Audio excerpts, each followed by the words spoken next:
Telefonim yaqin do'st o'rnini bosib oldi. Demak, sizni tirik insonlar ancha-muncha ishonchingizni so'ndirib qo'yishdi yoki ularga nisbatan xafaliklaringizni kechira olmayapsiz.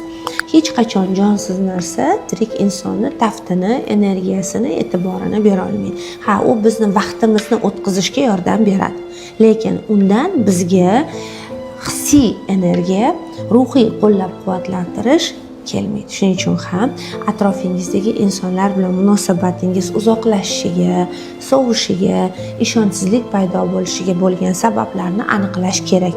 Insonlarni tushunishni, kechirishni va sog'lom munosabatlar o'rnatishni o'rganish zarur.